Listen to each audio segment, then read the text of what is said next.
Hongera sana Dunia. Asante sana, asante sana. Hilo jina la Dunia Yanga likujaje? Toka utotoni ndugu yangu. Toka utotoni. Wakati Yanga Afrika inakuja mwaka ilikuwa ilikuwa 73 Mwandiga. Wakati waje kusana na Kigoma. Kuna wazazi wangu yani hilo jina. Kana ushabiki Yanga toka mwaka huo 83. Yaani toka nazaliwa tu na kushabiki Yanga Afrika. Lakini sasa hivi imekuwa na wakati mzuri sana. Hongera sana. Tunamshukuru engineer Twala. Engineer Twala kaka. Okay, una neno gani la kuambia Mashujaa? Mashujaa kwa kwanza naomba dua kushuka daraja. Hata kama wafunga goli 2, hawawezi kushuka daraja. Hawashuki. Kwamba wangepiga goli 7? Iko bahati mbaya. Sasa ni wakwetu wa Mashujaa. Lakini watu wengi wategemea kwamba unaweza Yanga wakafunga goli nyingi sana. Hapana. Kwanza timu ilivyofika Yanga Afrika sisi tulizungumza na wapiga goli 2 tu. Sasa na watu wetu. Sasa ni kwema sana, mimi ni mwana Simba ila mziki wa leo wa Yanga. Tuseme ukweli tu. Ubingwa ni wa Yanga. Mimi mwana Simba na kadi. Jina kabila tu Chidu Boy. Washabiki wote Kigoma wanaelewa sema naotokea. Ila hata kama Okelo hajafunga, mimi na imani ubingwa ni wa Yanga. Mimi mwana Simba uji. Namwombea Yanga ubingwa milele. Wana Yanga! Jamani, bwana jamaa kama atakataa tamaa timu yake jamani una kipi cha mshauri? Bwana ni kweli. Unajua Dar es Salaam Young Africans ni timu ambayo kila mmoja ukiangalia hata kama una roho mbaya ni lazima utasema ni kweli. Unajua bwana amesema ukweli. Na wala hakuna upinzani juu ya hilo swala. Yaani swala la ubingwa. Baba, mwaka jana kama una kumbukumbu tulikuwa pointi 1 alafu nakutana na wao bato kwa bato na wao.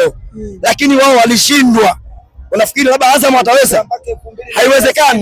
Haiwezekani kabisa. Yaani hiyo ndio ukweli yani nakwambia kabisa. Kwa nini haiwezekani? Unajua mpira unadunda. Haiwezekani kwa sababu Dar es Salaam Young Africans ni timu yetu sisi. Yaani kiufupi ni kwamba unaona Tanzania nzima wote wana Yanga. Ila wengine tu wamejiweka pembeni. Dar es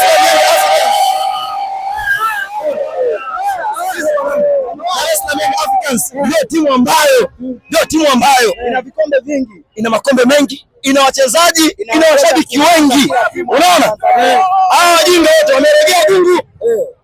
wamerogea gungu. Lakini msimu huu unaweza kuwa tofauti kiangalia. Hakuna cha tofauti baba. Nakwambia hivi hakuna. Unaona? Labda nikwambie kitu, mwandishi, hebu nisikilize kitu. Wao walikuja na suggestion ya kusema kwamba ubaya.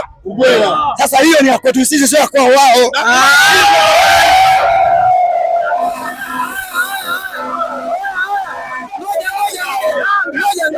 Tumsikilize mzee. Habari yako? Safi kabisa. Unaitwa nani? Naitwa Rasi Juma Poroto. Okay, Rasi, wewe una kipi cha kuzungumzia? Mimi ninachotaka kusema ni kwamba wana Simba wasikae wakafikiri kwamba ubingwa ni wa kwao. Sisi ubingwa tumeshamaliza. Hizi zimebakia tu ni rasharasha tunapita. Ila pointi zote tumeshaweka mfukoni. Wasubirie mwaka unaokuja sio huu. Watu tunacheza sisi. Simba wanaona kwamba wewe unatia lakini sio unaanza. Hayo ni maneno yao. Hao ni wapinzani wao. Sisi wale ni watoto wadogo. Watatufanya nini wale? Wale ni watoto wadogo. Sawa. Wala hawana uwezo wa kutufunga sisi. Wasubirie wao Simba. Si Azam tunapiga, akija nani Pamba tunapiga, timu yote iliyoko mbele tayari tunapiga. Hakuna kiasikazo. Kwanza ligi ya Tanzania. Hivi sisi hapa. Sisi Wasijua ile ya kucheza saa 8 ni mpango wetu sisi.